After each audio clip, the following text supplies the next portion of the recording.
본 방송에서 제공하는 투자 정보는 투자 판단에 대한 조언입니다. 방송에서 제공하는 주식의 가치, 가격 상승 및 하락에 대해서는 방송사에서 보장하지 않습니다.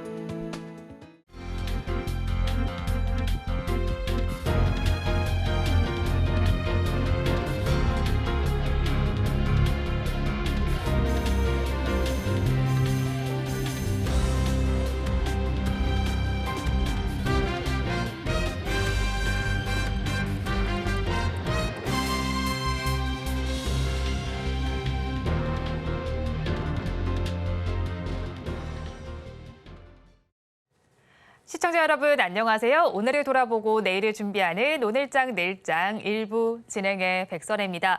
FOMC 결과가 나왔죠. 베이비 스텝을 단행했는데 시장의 예상치에 부합했습니다. 이렇게 되면서 시장에 미치는 영향은 그다지 크지 않았다라고 분석을 할 수가 있겠습니다. 오름폭도 내림폭도 그다지 크지 않았던 뉴욕 시장이었는데요.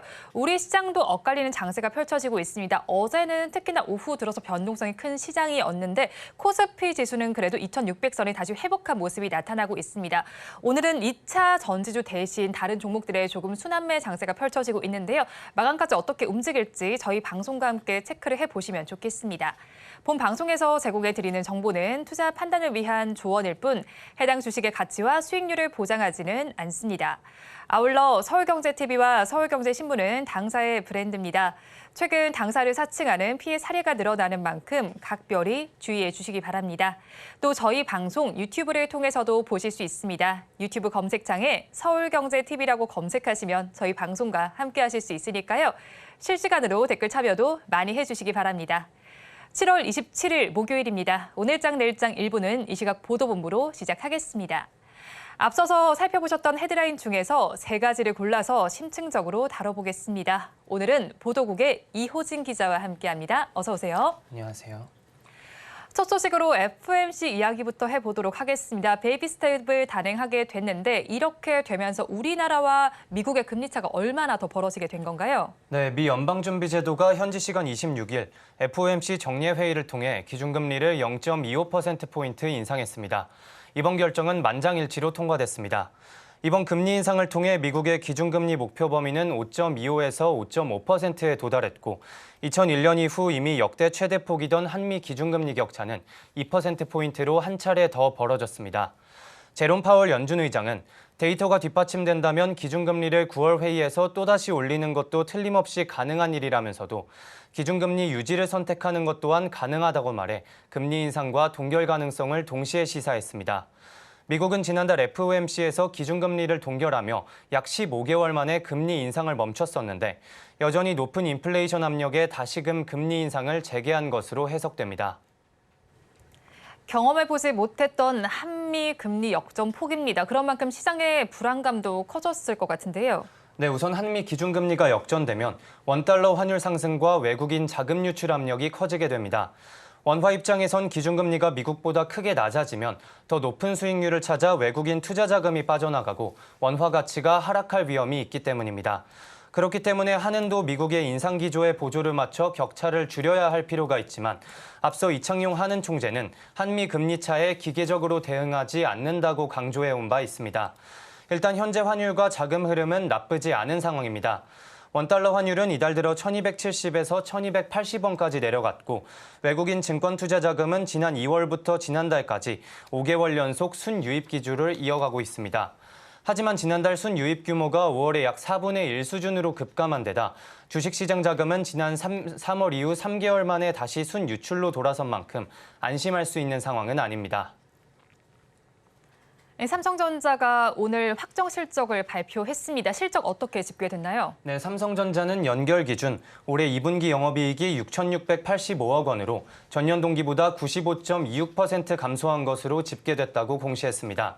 매출은 60조 55억 원으로 작년 동기 대비 22.28% 감소했으며 순이익은 1조 7,236억 원으로 84.47% 줄었습니다.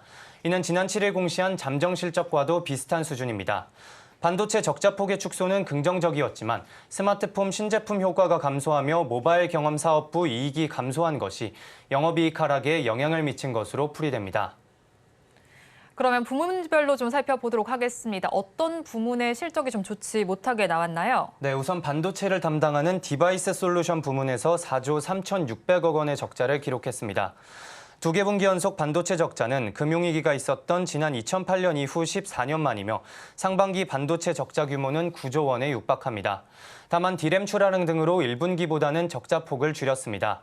스마트폰을 담당하는 모바일 경험 사업 역시 스마트폰 수요 감소 추세와 신제품 출시 효과가 줄면서 프리미엄 비중이 감소했고 중저가 시장 회복의 지연으로 분기 대비 매출이 감소했습니다. 올해 2분기 시설 투자액은 14조 5천억 원으로 2분기 기준 역대 최대치를 기록했으며 연구개발비 역시 1분기에 비해 역대 최대치를 경신했습니다.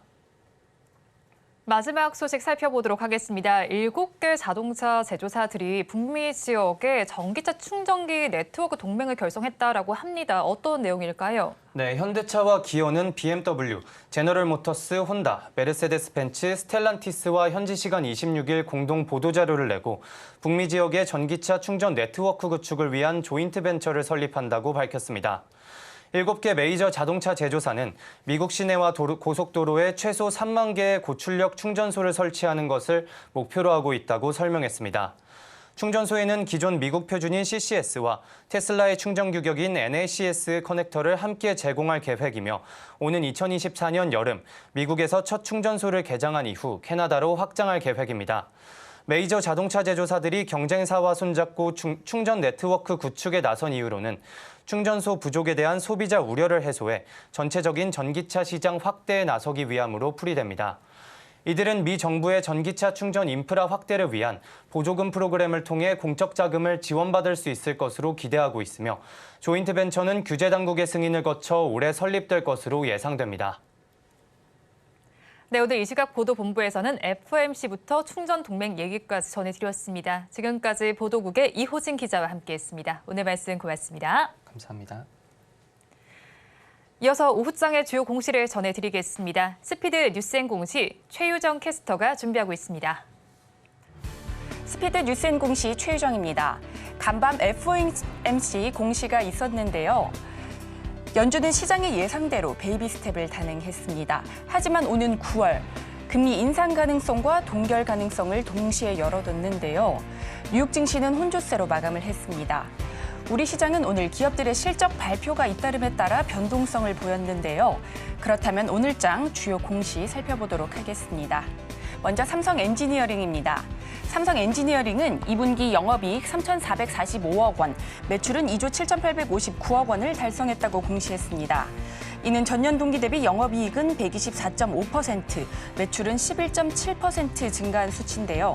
당기순이익은 2,514억 원을 기록해 전년 동기 대비 80.1% 증가했습니다. 이어서 SKT 공시 살펴보도록 하겠습니다.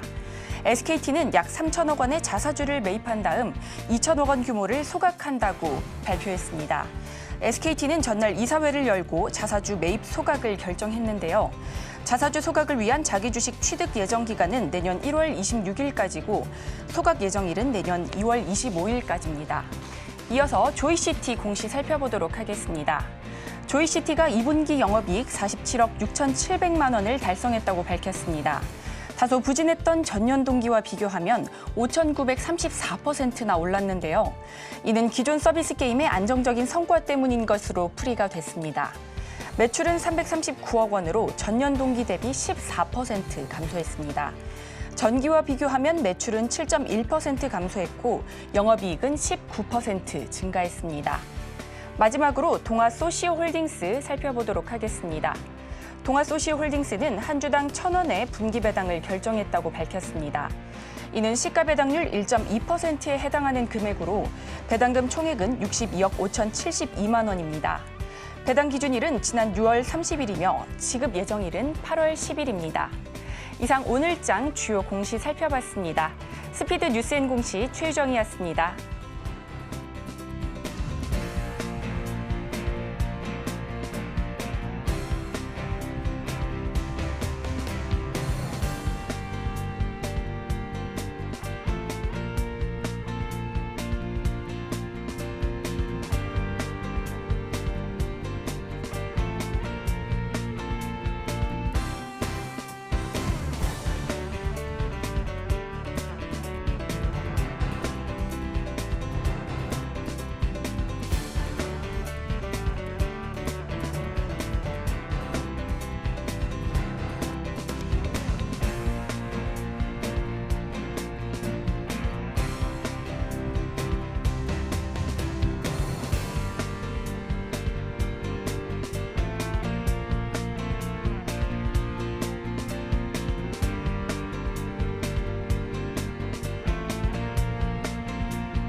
시시각각 변하는 시장의 이슈와 주가의 변동성에 투자 전략을 업데이트해보는 시간입니다. 오늘은 루크투자연구소의 임순재 대표와 함께합니다. 어서 오세요. 네, 안녕하십니까. 대표님과 다뤄볼 뉴스 화면을 통해서 살펴보겠습니다. 오늘의 첫 번째 뉴스입니다. 서울경제신문에서 발췌한 내용입니다. 한화 에어로스페이스의 레드백 장갑차가 호주의 보병 전투 차량 도입 사업의 우선 협상 대상자가 됐습니다. 금액은 약 10조 원으로 예상이 되는데요.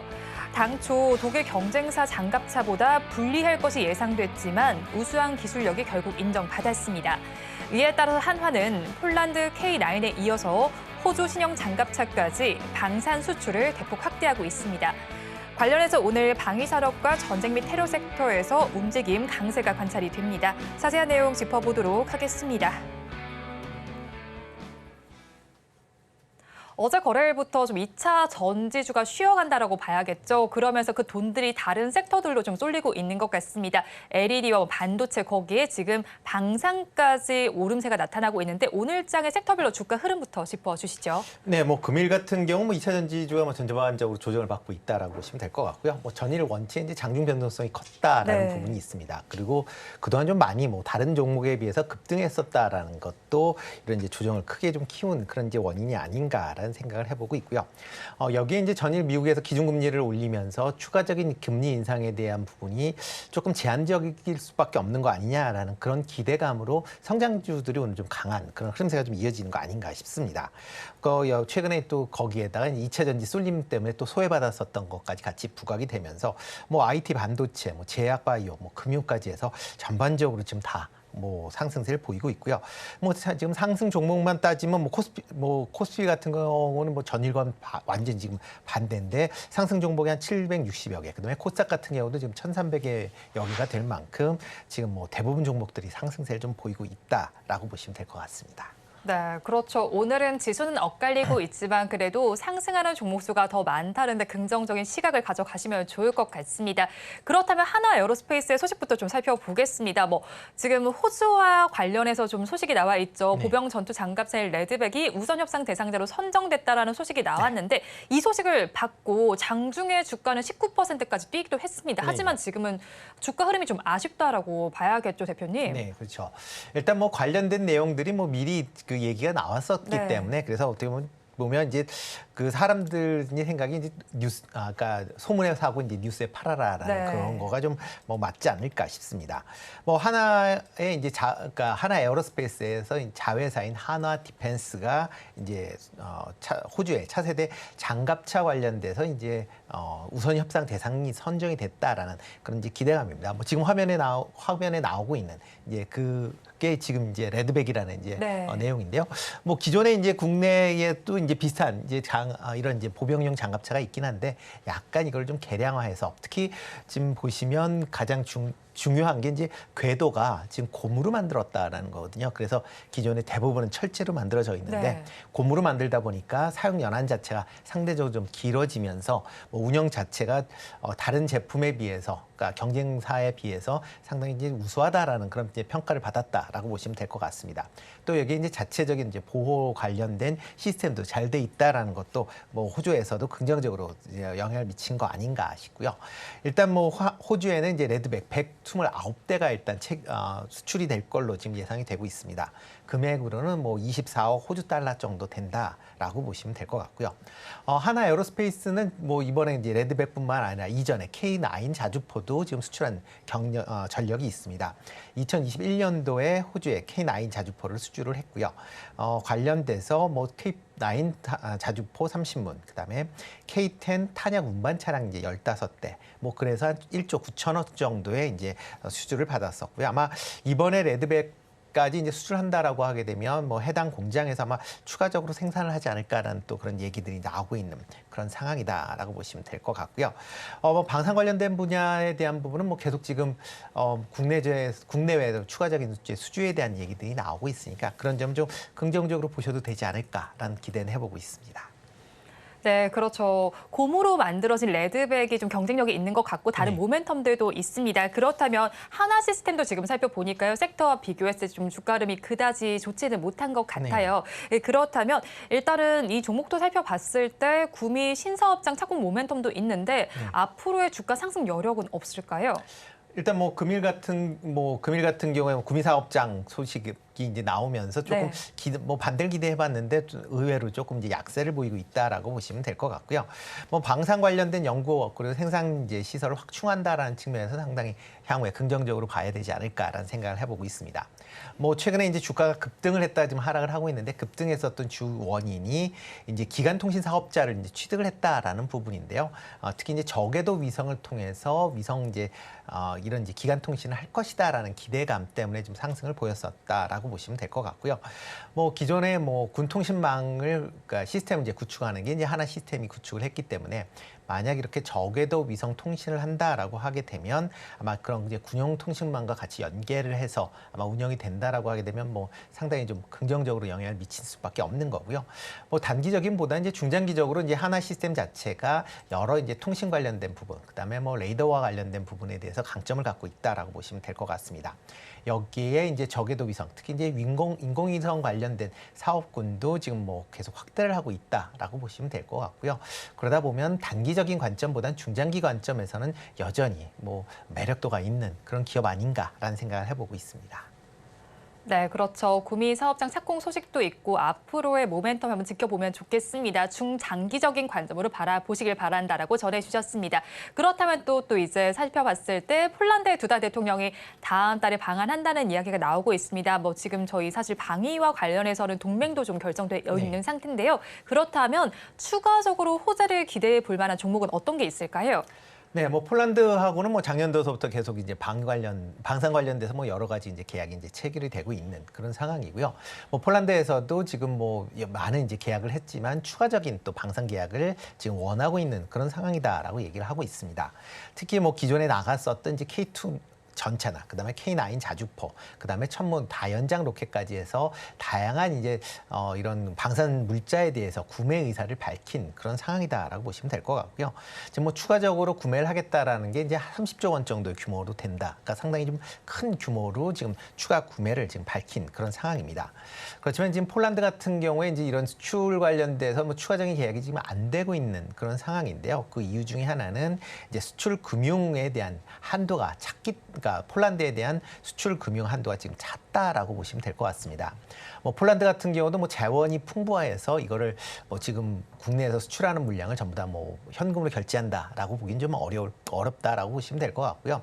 그렇기 때문에 국내에서 이런 수출 물량에 대해서 어느 정도 보조가 그 금융을 이제 대출 비슷하게 이제 해준다라고 보시면 될 것 같습니다. 그러다 보면 폴란드에서 향후에 이런 무기를 먼저 수출을 받고 어떻게 보면 뭐 할부 형태로 해서 이제 이런 이제 그 금액을 이제 갚아나가는 그런 형태로 아마 진행이 될 걸로 예상이 되고 있는데요. 뭐 그 이 한도가 지금 꽉 차 있기 때문에 지금 국내에서도 그런 한도를 늘리기 위한 여러 가지 조치가 지금 그러니까 많이 이루어지고 있는 그런 상황입니다.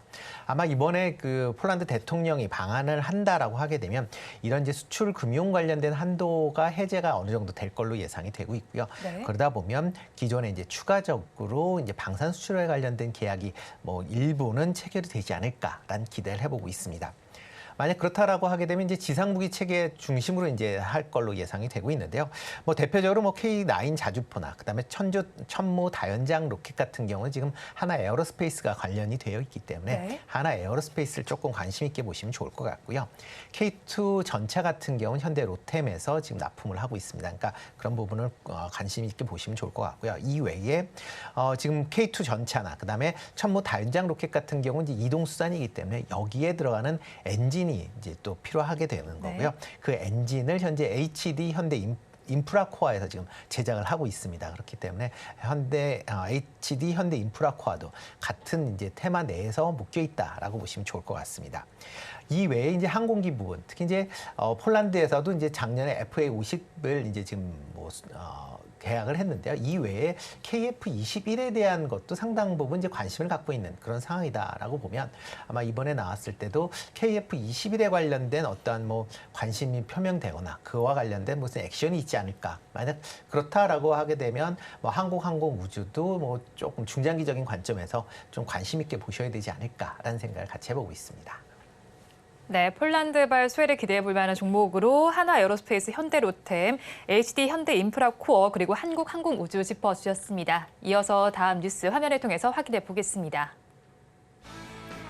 오늘의 두 번째 뉴스입니다. 오늘 시장에서는 로봇과 AI 관련주들도 급등세를 보입니다. 이 삼성전자의 로봇 사업 기대감 덕분인데요.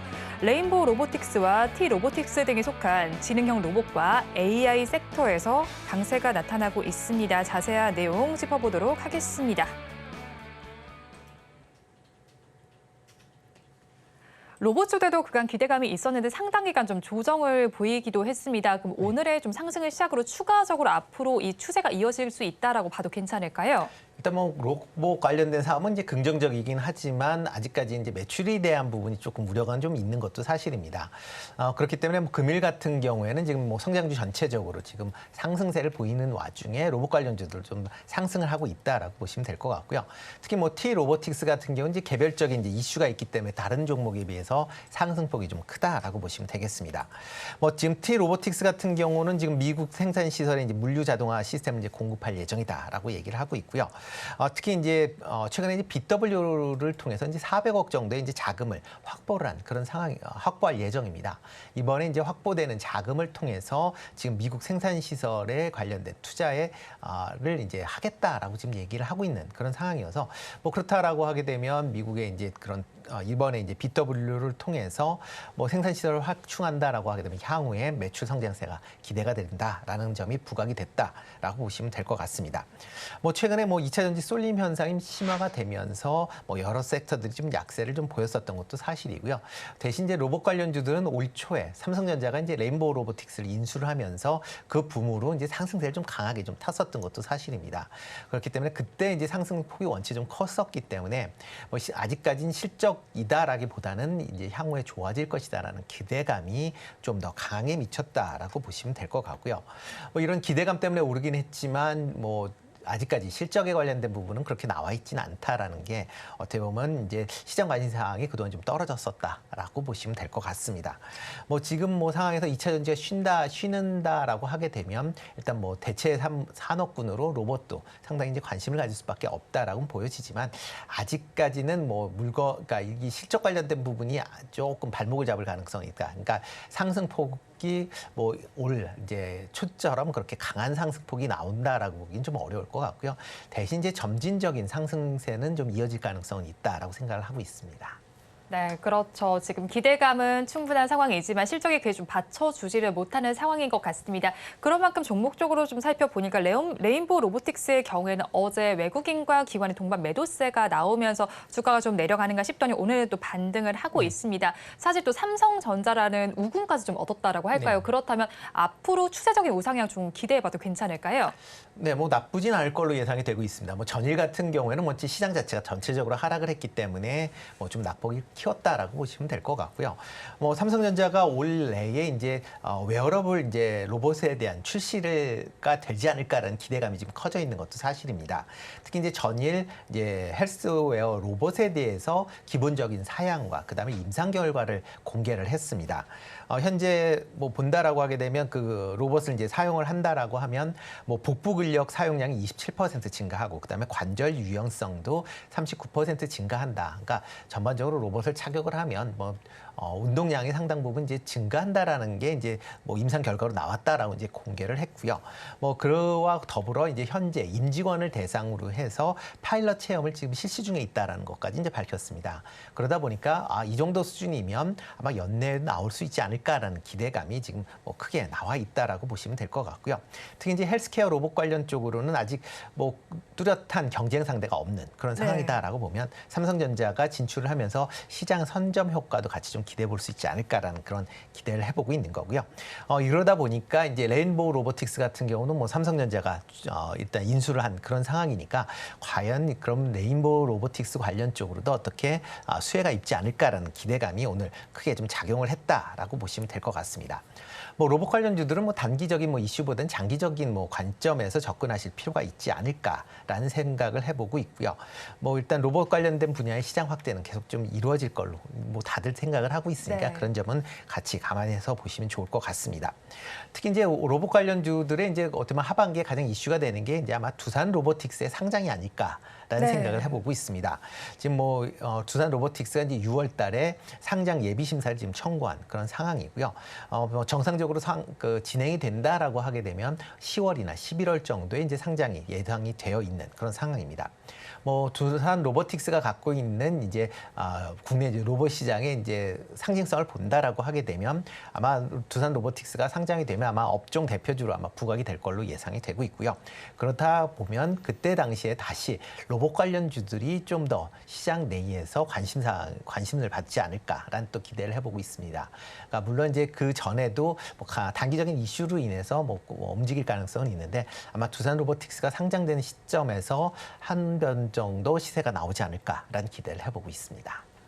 네, 그렇죠. 이제 레인보우 로보틱스의 경우에는 삼성전자를 등에 업고 뭐 시장의 선점 효과도 노릴 수 있겠고 두산 로보틱스의 상장 이슈에 따라서 사실 로봇주 전반적으로 수혜가 나타날 수도 있겠다라고 정리를 해주셨네요. 그렇다면 로봇의 주요 부품과 또 감속기, 카메라 센터, 모터 등이 있잖아요, 네. 대표님. 그렇다면 로봇 시장이 확대되면서 좀 확실하게 저희가 전망을 해볼 만한 곳은 어디일지 좀 궁금하고 좀 수혜를 받거나 좀 주도하는 기업은 어디가 있을까요?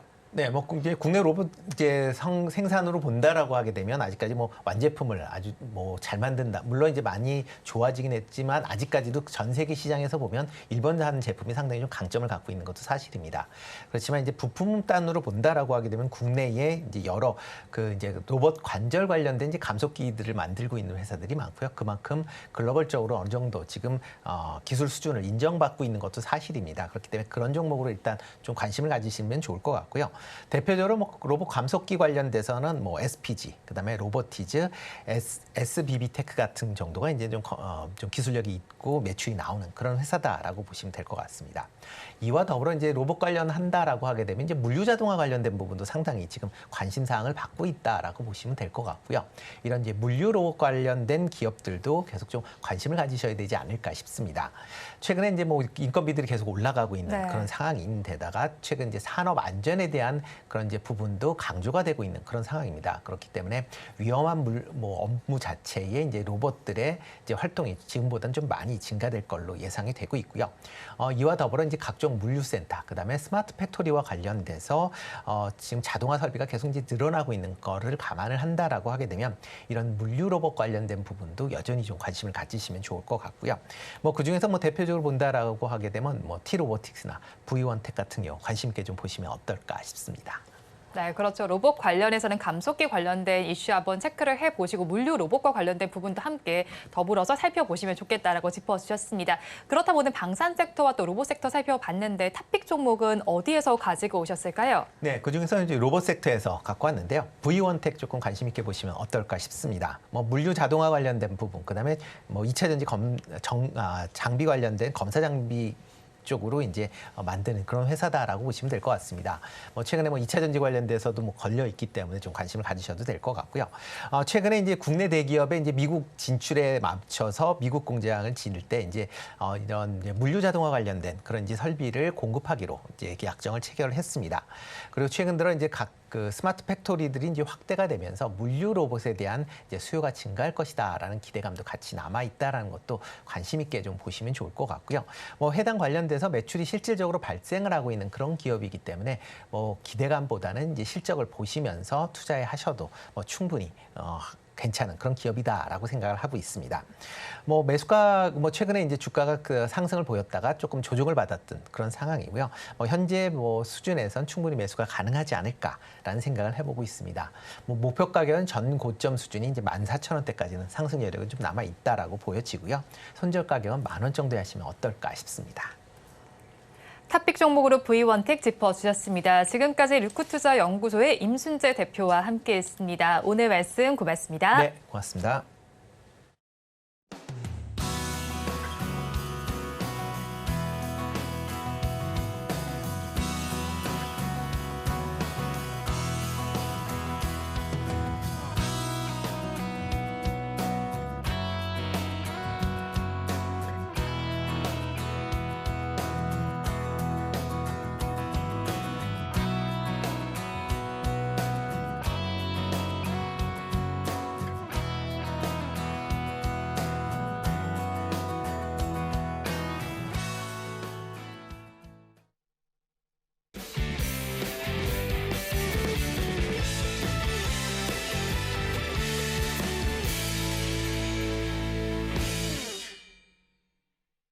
마켓 리더의 시선으로 글로벌 경제와 산업 트렌드를 체크하고 이걸 수익으로 연결해보는 시간, 고수의 선택 시간입니다. 오늘은 김한진 이코노미스트와 오늘 이 시간 함께하겠습니다. 안녕하세요. 네, 안녕하세요. 박사님과 이야기 나눠볼 주제 화면을 통해서 살펴보겠습니다. 오늘의 주제입니다. 미국 연준은 베이비 스텝을 단행을 했습니다. 글로벌 IB에서는 마지막 인상 가능성이 나타났다라고 지금 제시를 하기도 했는데요. 관련한 내용 한번 짚어보도록 하겠습니다.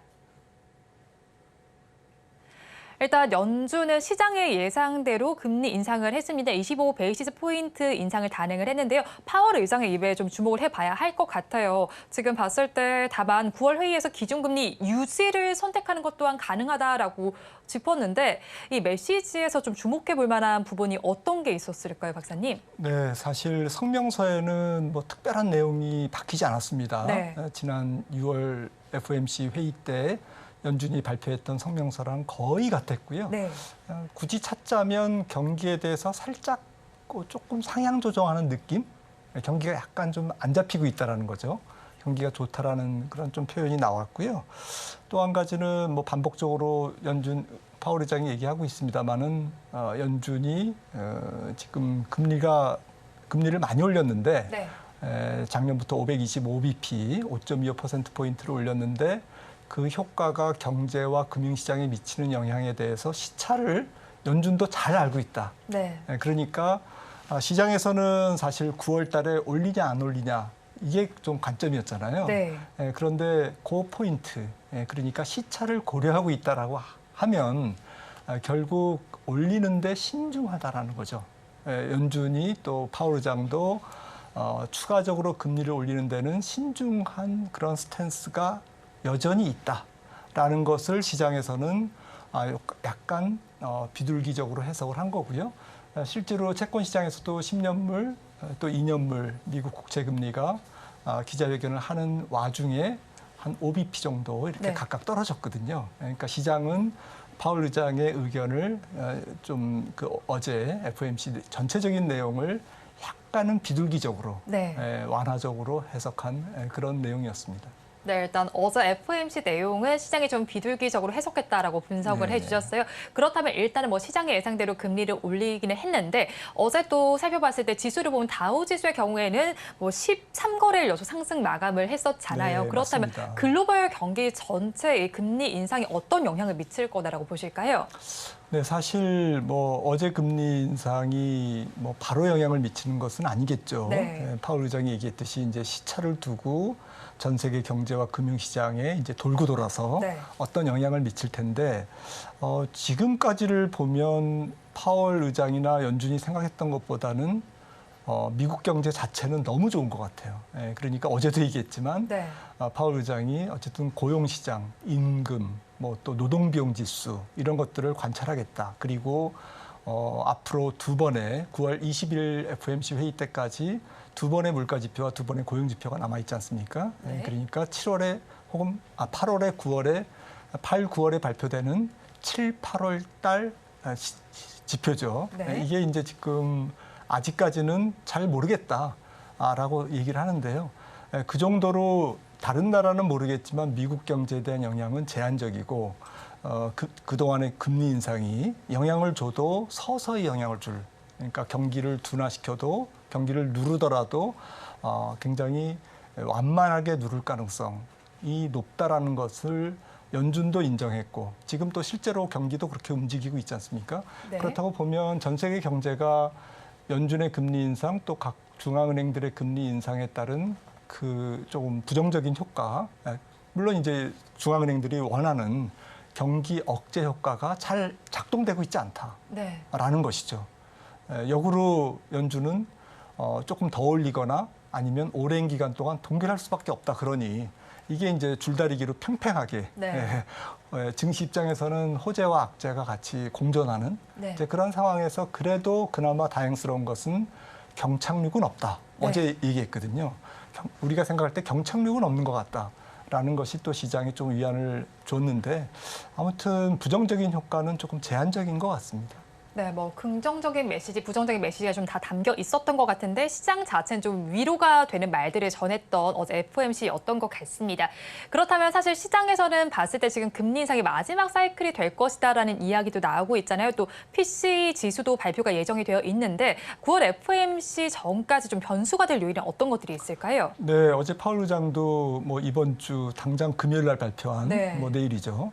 발표될 ECI 지표, 그러니까 고용 비용 지수가 이제 분기별로 발표되는데 이번에 발표되는 것은 내일 발표되는 것은 이제 2분기에 해당되는 이제 고용 비용 지수인데 그만큼 끈적끈적한 고용 비용, 노동 비용이 임금이 잘 안 떨어지고 있기 때문에 우리가 계속 금리를 올릴 수밖에 없다라는 이제 그러한 멘트를 알렸거든요. 그래서 제일 중요한 것은 임금 지표인 것 같습니다. 결국 고용 지표죠. 네. 고용 지표가 얼만큼 그동안의 금리 525bp를 올렸던 효과를 반영해서 조금 실업률도 올라가고 임금 상승률도 좀 둔화되고 그런 지표가 안 나오면 연준은 뭐 9월 달에도 올리겠죠. 네. 그리고 가장 중요한 것은 근원 PCE 지표인 것 같습니다.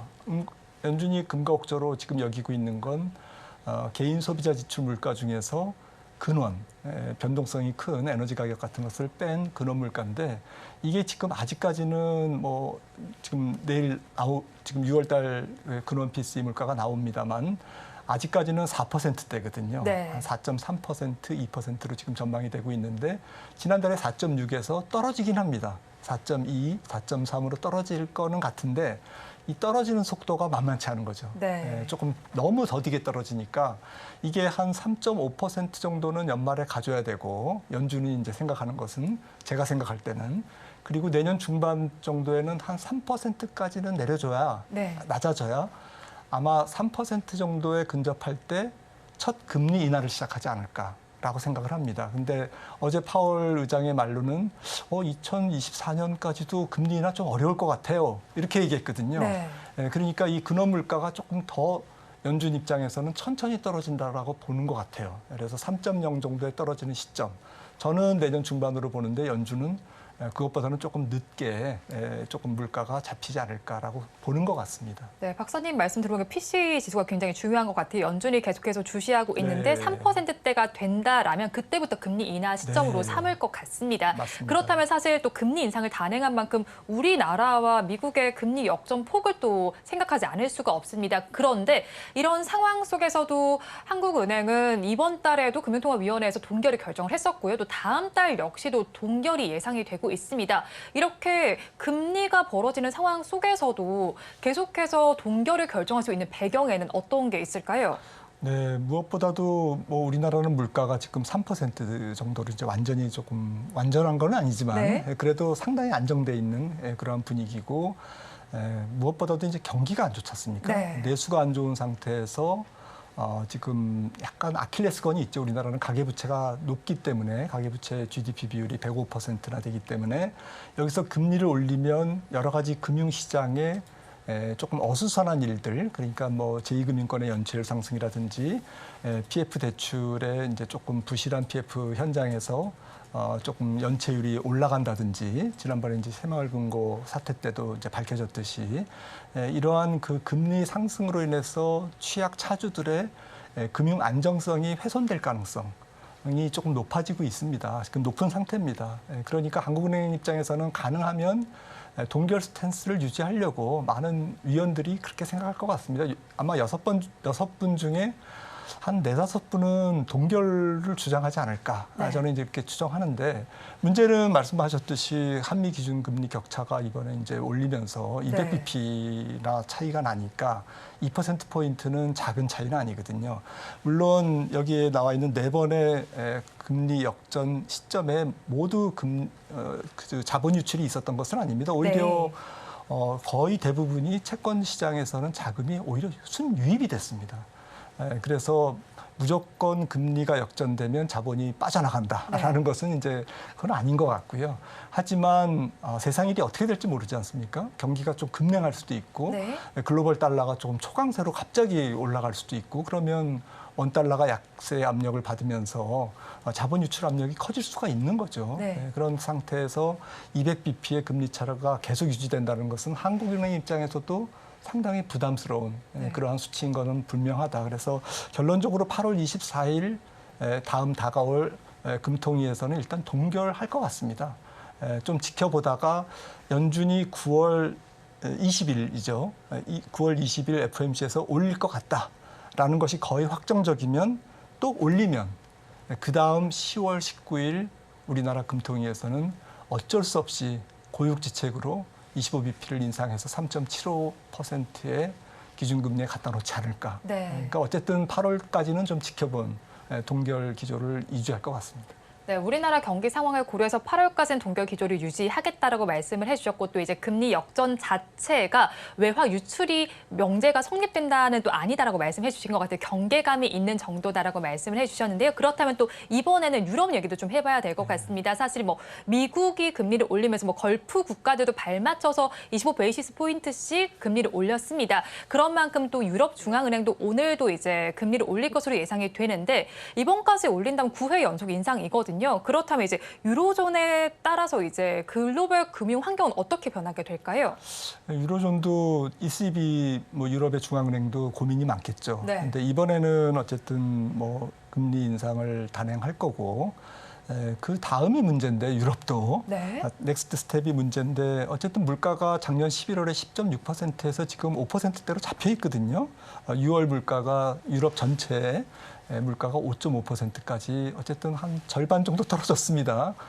그래서 일단은 갈 길이 멀지만 그래도 유럽도 마찬가지로 뭐 연준처럼 그 시차를 좀 내다볼 것 같아요. 그러니까 조금은 이제부터는 속도 조절 내지 호흡을 조절하면서 조금 건너뛰든지 그래도 물가가 안 잡히면 그 다음 혹은 그 다음 회의 때 또 올리겠죠. 연준도 마찬가지고 유럽도 마찬가지인 게 전부 물가에 조금 예속돼서 물가가 어떻게 나오느냐, 물가 지표가 어떻게 나오느냐에 따라서 행동은 달라질 것 같습니다. 그런데 제 생각에는 유로존은 조금 경기가 취약성이 조금 미국보다는 조금 더 취약하거든요. 그리고 역내 부채가 많은 국가들도 많고요. 옛날에 피그스 국가라고 남유럽 국가들이 조금 부채 비율이 높고 금리 인상을 통해서 기준금리 인상을 통해서 물가를 잡는 효과도 있지만 경기를 너무 디플레이션 쪽으로 밀어넣는 그런 부작용도 지금은 높아지는 정도의 금리 수준이기 때문에 높은 금리 수준이기 때문에 ECB도 지금부터는 조금 약간 비둘기적인 그런 스탠스를 취할 것 같습니다. 네, 유럽 중앙은행 역시 이번이 좀 마지막 기조가 될 수도 있을 것 같습니다. 그렇다면 또 우리 시장도 좀 살펴보면 좋겠어요, 박사님. 사실 어제 시장을 보면은 특히나 오후 시간대에 너무나도 변동성이 컸다라고 봐야겠죠. 뭐 그 중심에는 2차 전지주들이 있었다라고 봐야겠습니다. 특히나 코스닥 지수의 경우에는 장중에 5% 넘게 밀리는 흐름을 보이기도 했거든요. 그렇다면 지금 이 시점에 2차 전지주 좀 관망하는 자세를 봐야 할지 아니면 앞으로도 계속해서 다시 또 오를 수 있다라고 봐야 할지 어떤 자세로 저희가 2차 전지주는 바라봐야 할까요? 네, 뭐 이코노미스트 입장에서 말씀드리기는 조금 뭐 부적절할 수 있겠습니다만은 어쨌든 시장은 뭐 시장의 생리상 좀 과열되면 좀 식히는 기간이 필요하고 또 식힌 다음에는 뭐 재료가 뭐 유효하다면 2차 전지의 성장 스토리가 아직도 유효하다면 PR이 다소 높아도 뭐 한 70배, 80배 돼도 주도주가 또 올라갈 수 있는 것이죠. PR이 100배 돼도 이익이 매년 더블씩만 늘면 3년 후에 한 한 10배 언저리의 PR이 되거든요. 네. 주가 수익 비율이. 그러니까 결국에는 성장 스토리가 살아있느냐가 좀 더 중요한 것 같은데 다만 이제 상반기에 뭐 미국의 7공주도 공주가 아니라 왕자죠. 7개 종목 메가캡이 올랐듯이 우리나라에는 2차 전지가 많이 올랐기 때문에 상반기에 조금 과열스럽게 올랐던 종목들이 조금 숨고르기를 갖는 게 오히려 건강한 조정이 그다음에 넥스트 스텝으로 다시 네. 또 좀 롱런할 수 있는 그러한 에너지를 좀 재충전하는 기간이 되지 않을까라고 생각을 합니다. 네, 그렇죠. 아무래도 2차 전지주 특히나 상반기 과열 양상을 보였던 것 같아요. 네. 그런 만큼 오늘 2차 전지주에 쏠렸던 수급들이 좀 다른 섹터들로 퍼지고 있는 것 같아요. 그런 만큼 또 증권가에서는 사실 8월 달 우리 지수의 경우 2,800까지도 좀 내다보고 있는데 그렇다면 8월 시장 방향성은 어떻게 전망하시는지 궁금하고 어떤 섹터를 저희가 좀 더 중점적으로 바라봐야 좋을까요? 네, 8월에 이어서 연말까지는 상반기보다는 조금 차분한 주가 흐름을 보이지 않을까. 네. 지금 상반기에 많이 올랐기 때문에 최근에 어쨌든 뭐 상황 이런 것들이 조금 연장될 것이다라고 기대하는 그 심리가 많은데 이거를 뭐 심리학에서 확증 편향이라고 하더라고요. 네. 그러니까 직전에 과열 상승폭이 굉장히 가파르면 계속 뭐 주식시장이 달려갈 거다라고 생각하는 것도 뭐 맞을 때도 있지만 네. 조금 상반기에 좀 과열된 종목들이 쉬인다면 이 과열된 종목들이 대체로는 시가총액이 큰 종목들이고 네. 코스닥 시장에서는 물론이고요. 그렇게 생각한다면 하반기에 조금 미국 경기도 상고하죠. 전 세계 경기도 올해에 이어서 내년도까지 약간 플랫한 그러한 경기가 이어진다면 경기 확장을 6개월 후 혹은 1년 후로 내다보면서 주가 지수가 조금 신고점을 완전히 뚫어버리는 강세장에 조금 바로 강세장으로 진입하는 그런 양상보다는 강세장을 위한 준비 과정이 하반기 장세의 좀 국면적 특징이 아닐까라고 생각한다면 조금 주가 지수는 갇혀 있으면서 조금 종목들이 순환하는 그래서 사이좋게 조금 키를 맞추는 네. 그러한 주가의 흐름이 되지 않을까 생각합니다. 네, 그렇죠. 이제 일단은 좀 차분하게 흘러갈 것이다라고 전망을 해주셨어요. 그렇다면 또 올해 대중 무역 적자만 살펴봤을 때도 뭐 16조 원에 지금 달하고 있습니다. 이걸 두고 사실 뭐 우리 경제가 중국이라는 늪에 빠졌다라는 평가도 나오고 있어요. 그런 만큼 우리 기업들 비중국향 매출에 좀 많이 열을 올리고 있잖아요. 그러면 앞으로 이제 비중국향 매출에만 좀 열을 올려야 될지 이런 추세가 계속해서 이어질지 아니면 다시 또 중국을 바라보게 될지 궁금한데 박사님 입장은 어떻게 보실까요? 네, 사실 중국이 워낙 우리나라 수출의 절대적인 수치를 차지하고 있다 보니까 홍보까지 합치면 IT 같은 경우에는 거의 한 50%를 육박하고 있고요. 네. 전체적인 수출 비중도 지금 뭐 낮아지긴 했습니다만은 그래도 여전히 25% 이상 차지하고 있기 때문에 전체적으로 중국 경제가 조금 플랫하면서 조금 새로운 성장을 위한 중국도 구조조정, 부채조정을 계속한다면 전체적인 양적 성장은 조금 제한되는 국면으로 이해가 될 수 있거든요. 올해 내년. 그렇게 된다면 우리나라의 대중무역 수지도 조금 뭐 최악의 상황은 벗어나겠지만 그래도 확실하게 조금 확장 국면으로 가기에는 조금 한계가 있다. 그러니까 중국이 우리나라 경제를 전체적으로 수출 측면에서 끌어가기에는 한계가 있는 네. 그런 상황이 하반기 국면 아닌가라고 생각을 한다면 다른 나라로 지금 수출선을 다변하는 것은 사실은 뭐 말은 쉽지만 네. 실제로 시간이 많이 걸립니다. 그리고 비중도 아직까지는 작고 그럼에도 불구하고 인도나 뭐 인도네시아나 또 베트남 또 남미 이런 쪽에서 조금 수출이 조금씩이라도 늘어준다면 우리나라 수출의 어떤 변동성도 줄어들면서 전체적인 수출 구조가 좀 안정화되는 그러한 모습을 조금씩은 보이지 않을까. 하지만 그 속도는 조금 더디게 진행될 것 같습니다. 네, 그렇죠. 수출처를 다변화하는 것이 방법이긴 하지만 여기에 시간이 좀 소요될 수 있다라고 짚어주셨습니다. 지금까지 김한진 이코노미스트와 함께했습니다. 오늘 말씀 고맙습니다. 오늘장, 내일장 일부에서 전해드렸던 핵심 이슈소 투자로 연결될 만한 종목 이슈들 정리해드리겠습니다. 화면을 통해서 살펴보시죠. 오늘장, 내일장 일부의 핵심입니다. 두산 로보틱스 상장은 로봇주의 2차 분수령이 될 것으로 보입니다. 그리고 V1텍은 로봇과 2차 전지의 동시 수혜가 기대된다라고 짚어주셨고요. 마지막으로 박스권 속 우리 증시 소형 성장주를 공략하면 좋겠다라는 말씀 전해드렸습니다. 본 방송에서 제공해드리는 정보는 투자 판단을 위한 조언일 뿐 해당 주식의 가치와 수익률을 보장하지는 않습니다. 오늘장 내일장 1부에서 준비한 소식은 여기까지입니다. 저희는 잠시 후 2부에서 또 다른 알찬 소식으로 찾아뵙겠습니다. 함께해 주신 여러분 고맙습니다.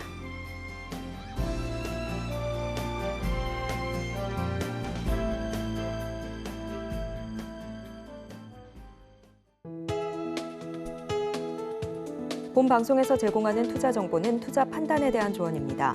방송에서 제공하는 주식의 가치, 가격 상승 및 하락에 대해서는 방송사에서 보장하지 않습니다.